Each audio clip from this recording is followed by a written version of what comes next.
First off, I love Moana 2 so much. I was so excited that it got a sequel because of all the modern Disney movies. Like, it's been my favorite for, it's crazy, it's like 8 years now, right? So, I hope this isn't too much of a spoiler, but were you also relieved that Pua and Hei did not get eaten? With the amount of times that Maui has said boat snack and eggs and bacon, yeah, I was surprised and happy that they survived the entire journey. Now, since the original, Moana has become such a cultural icon. So, what was the level of responsibility like for you coming back to her this time around? You know, I think I was more worried the first time around. Really? I was 14. I went to an all-Hawaiian school, Kamehameha schools, where you need to be of Hawaiian descent in order to attend. My friends had auditioned for Moana, and when I was cast, I hadn't read the full script. They keep that under lock and key. And I thought, oh gosh, I hope that they do this right. You know, the story of wayfinding and journeying across the sea using natural instruments is part of our indigenous culture. It's part of our history. It's a point of pride for us. And so to put it on a big screen is also a little bit of a risk. So I was really happy to know that we had a cultural trust. We have fishermen and storytellers and elders and as many people as possible to get a better fleshed out world of Motunui, and I think Dinsey did a fantastic job. I also think they did a fantastic job. Well, so other than being a couple of years older, how do you feel like Moana has evolved in this? Well, the theme of growth is actually really important and central to this film. It's 3 years have passed since we last saw her, and it's the first time a Disney princess has been allowed to age. I've aged, so she's aged not only just through the voice that you hear, but also through script and through music as well. And now she has a little sister, Simea, who's steals the scene every time. I think that she's the breakout role in this. Truly, I love that Moana is faced with adult decisions of, I think maybe a lot of parents can also relate to this, of do I go out to my destiny to fulfill what I know my heart desires, or do I stay home? And that push and pull is growth in itself. Now, was there anything about her, as far as the growth goes, was there anything about her as a character that you discovered or you didn't realize you knew about her coming back this time around? Ooh, that's a good question. I am still learning me, and there were some emotions that came up, like defeat and things that for Moana's story this time around that actually came a lot easier, I think, than it did when I was 14. And in the first film, Moana helps Maui out of a slump. And in this film, we turn it on its head, and their relationship, I think, is a lot more even, and their friendship is actually quite evenly matched. So, now, without saying what it is, I would love to get your reaction to the post-credit scene. That's a great reaction. No words. No words.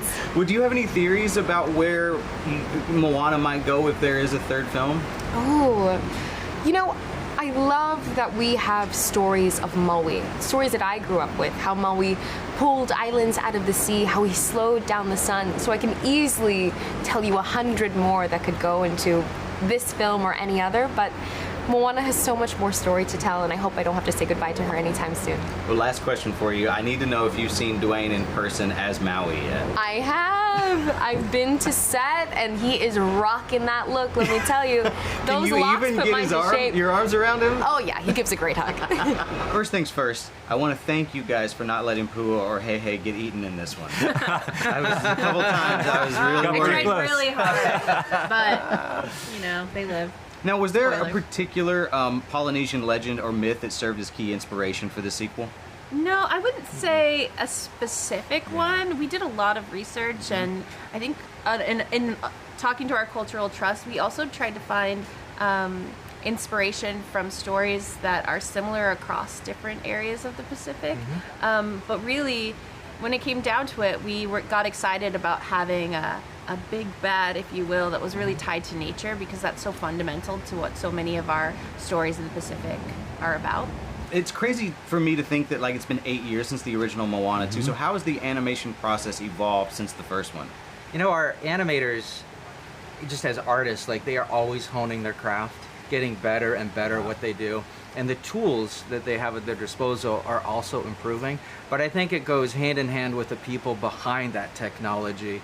finding like how to get the exact color of the water, how to make the sea spray look just the way it does.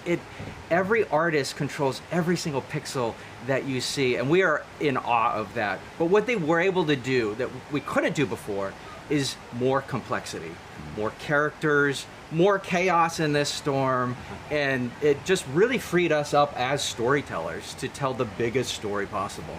On that note, what was the biggest challenge in terms of expanding Moana's world and her character arc in the sequel?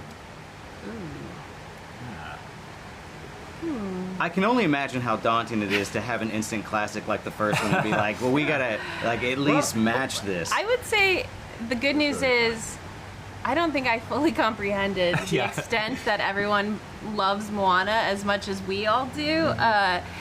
It's still one of the most streamed films of all time.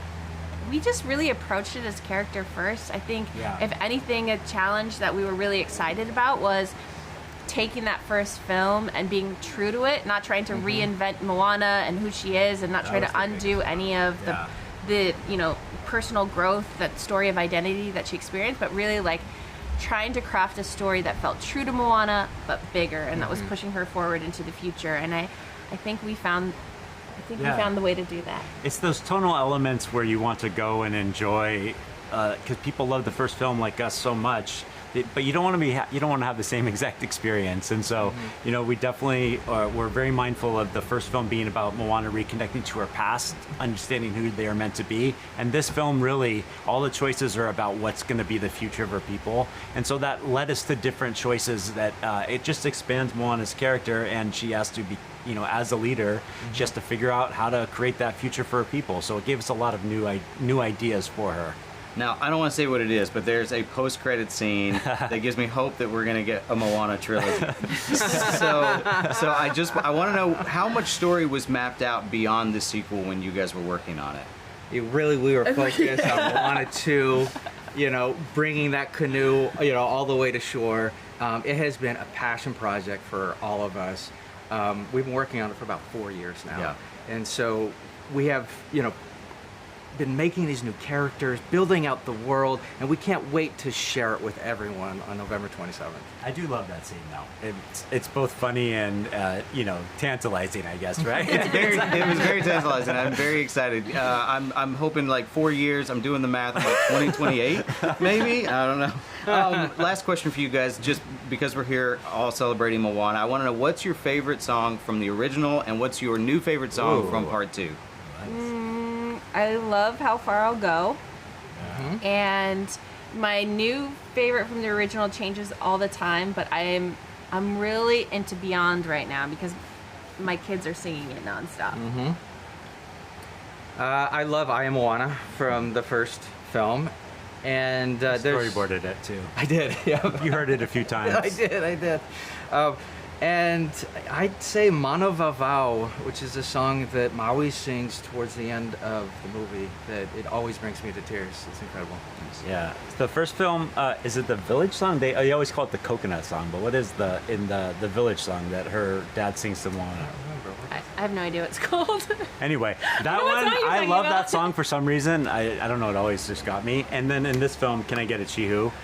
It was so much fun to make, to craft, to have Dwayne just blow the top off of it. So that one is just a blast. I'm very excited to listen to Can I Get a Chihu again.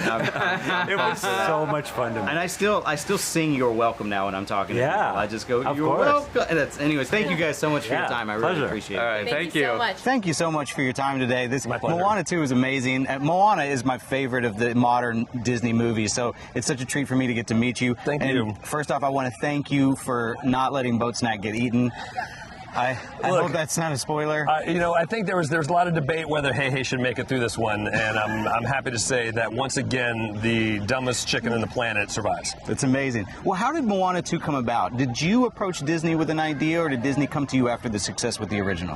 So I'm a writer and director at the studio. I have a new role there now, and I was actually in the middle of working on Encanto when we first started coming up with this idea of a continuation story for Moana. Originally, it started out maybe as a series, but as we got into it and we started screening it internally for our crew, everyone's like, why is this not an enormous movie. And so over the last year, we transitioned from having it be a series to something that would be worthy of IMAX theaters. And it was sort of this amazing groundswell of excitement. And I think it got us all caught up in it too. Now, what was the biggest challenge in expanding Moana's story for the sequel and her character arc?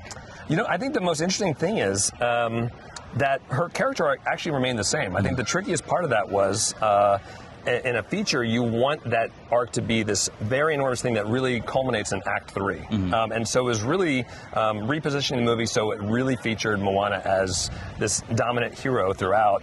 Her crew that's with her, we want to know more about them and also having their arcs culminate at the same time. Now, you guys are also working on Moana in live action as we speak. As the guy who wrote both, I want to know, how do you feel like the two different mediums can complement each other? You know, it's funny, we talk about this all the time. I'd say that I think for both animation and for live action, you lean into what does that medium do the best? And I'd say that what they're doing on the live action side, without getting into too many details, when you see a 16-year-old out on the actual ocean dealing with the weather, dealing with the elements, it's a different feeling to have a human person out there, as opposed to, I think what animation does such a great job is bringing the fun, the entertainment, these amazing visuals, the magic. And so I think by leaning into those strong suits, that's what separates those stories and hopefully gives the audience something new. That's amazing. Now, I need to know, have you seen Dwayne in the Maui outfit in person yet? I sure have. I want your reaction. Well, I'd say this. It's spectacular. I'd say the first time I saw him, he was actually doing a costume test in the first time, and he had the full costume on plus the hair, and he was Maui. I mean, it was to me, it was amazing, and it almost like DJ and I have worked together a lot. It was not DJ, it was Maui. Can we expect your welcome in live action? Oh man, I'm not sure what I'm allowed to say. I would say I wouldn't be surprised. I'll take that. I'll take that. Now, also, I don't want you to tell me what this is, but there is a post-credit scene in Moana 2 that sort of hints at a possibility that we might get a Moana trilogy, which would be incredible for somebody like me who loves Moana. How much more story was mapped out when you were writing this sequel, if any? That's a tricky question to answer. I would say... I'm trying not to paint you in a box here. I get you. Here's what I'd say. The best thing about Moana, this character who will always go out, try to go farther, push herself, discover herself, I think that's a never-ending journey. And so I'd say that as we went into the story, the idea that there would be more stories to tell was very important to us. And I'm hopeful that when people get to the end of this story, they're curious as to what might happen next. Mission accomplished. Yeah, good. That's what I'll say. This is something I've always been interested in, it because this is my first junket I've ever done for a musical, and as a guy who's written a couple at this point, what sort of indicators do you give for the songwriters in the script? Is it just song break here, or what sort of details do you give them? It's really dependent on the songwriter and the actual moment in the story where music is sort of organic to happen. I think that typically the rule is there's no music unless a character feels the need to sing. And so I'd say what we do with our songwriters, whether that's Lin-Manuel Miranda, obviously on the first Moana and on Encanto, or Emily and Abigail on this one, you sit down and say, well, what feels like the most emotional parts of the story? And then you talk about the psychology of what the characters are singing about. And so sometimes that's mapping out, here's sort of a psychological journey they may go on over the course of the song. Sometimes it is, what's the tone? There's a song, What Could Be Better Than This in Moana 2. It's a pure comedy song. You learn some things along the way, but that's designed to be comedy first. And so you talk about all those little elements. So to me, it's a really fun puzzle each time you get into it. Last question for you. I want to know your favorite song from the original Moana and your favorite song from Moana 2. Oh my gosh, that's so hard. Oh gosh, I'd say Shiny is tough to beat. Shiny I think was a late addition to the first movie. It's the last song written, and it's so dynamic and bonkers, and I love it. And Jermaine did such a great job on that. So I think Shiny from the first one. Emily and Abigail did a terrific job on the second film. I got to give it to Can I Get a Chihu? Maui's new song. It's just epic and amazing, and I think it's going to knock people out. I've only heard it once, and I can't wait to hear it again. Yeah, good, great. Jared, thank you so much for your time. Dude, really nice to meet you. Thank you. You too. I love Moana 2. It's so much fun. I want to know which song from Moana 2 that you wrote have you had the hardest time getting out of your head? Get lost. It's my favorite. Weirdly enough, I think it's Chihu for me. Really? Chihu. That's me too. Yeah. I just keep saying, "Who are you? Who are you?" Same. And I love The Rock's falsetto when he says that. Can I get a cheer? I'm like, that's Yeah. impressive. That's really that's nice. He has range. He does. Yeah. He does. Now, I wanted to ask, were you guys in the recording booth with him when he sang that? Oh yeah. Yeah, we got to work with him very intimately, and that was so fun. And he's such a stand-up guy. He worked really hard on that Yep. song.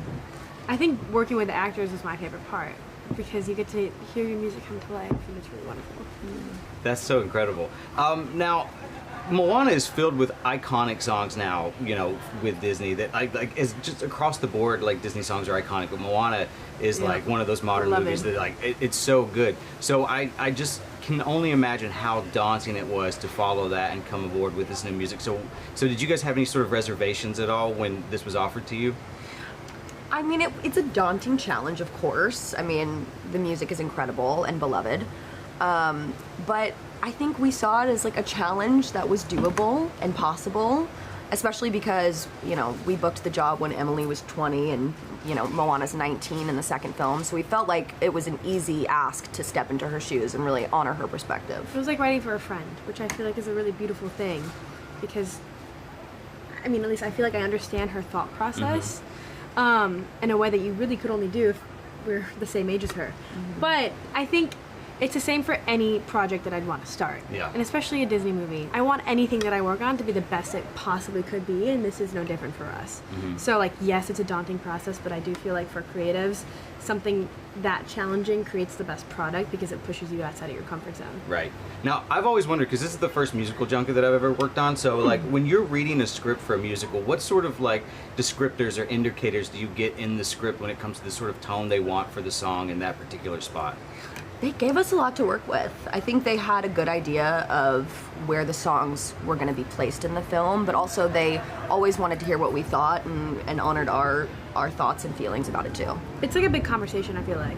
Usually in the script, song spot, there'll be a place for the song, and there'll be like a little paragraph explaining the emotion and what they want the song to get done, and then we'll talk about it, and we'll go back and forth a lot. I know that when we write, we like to ask our writers for a word vomit doc, which is to have them just like vomit out a bunch of words from the character's point of view, because they've been living inside their head in a much different way than we are, and to like just get that extra insight we find really helpful. So it's a little bit more than just song break. That's cool that you guys have more to work with than that. But sometimes, you know, the idea that sounds good when you're talking about it, when you go into practice and you start writing it, doesn't work. So then you have to go back and forth. Actually, that kind of leads to my next question. I want to know, was there a moment where you guys sort of had to rewrite or scrap a song because whatever, it wasn't working within the story for whatever reason? Hey Abigail, did we have to do any revisions? A million. Probably hundreds. Yeah. Hundreds? Yeah. Wow. But like anything in animation. You know? Yeah, it takes on a million different lives before the final product that you see on a screen. So, yeah, but there were some songs that hit the cutting room floor and we were very sad about it. Does the animation or the storyboard sort of help you compose the songs? I mean, how does that help with that process? Storyboards, yes, for sure. Like any sort of clarity is amazing because you work from a script and you don't really see any animation until everything's like done. Because there's so many layers to it. But I feel like the visual development, just the still images that we got were the most helpful. Yeah, and it was all stunning. I mean, the concept art, the artists in Disney animation are just insane. Everyone there is insane. Yeah. It's like, and they love what they do. It's so inspiring. Now, just because you're both incredible songwriters, I want to know, what is your all-time favorite Disney song? Everyone asks that, and it's know. so hard to pick. It changes every day. So what's the mood right now? Okay, yeah. Right now, my favorite is Go the Distance. It's a great one. I'm gonna go with Part of Your World because it's just so iconic. And also Ariel. And also Ariel. Life imitates art. Oh, Imitates nice, life. nice. That's amazing. That's a good choice. I think I like. I'm Aladdin, a whole new world. So good. Every time I Such a good one. sometimes I just call my friends randomly and leave that song in their voicemails. Love it. So, but thank you guys so much for your time. I really appreciate it. Thank you very much. Nice to meet you.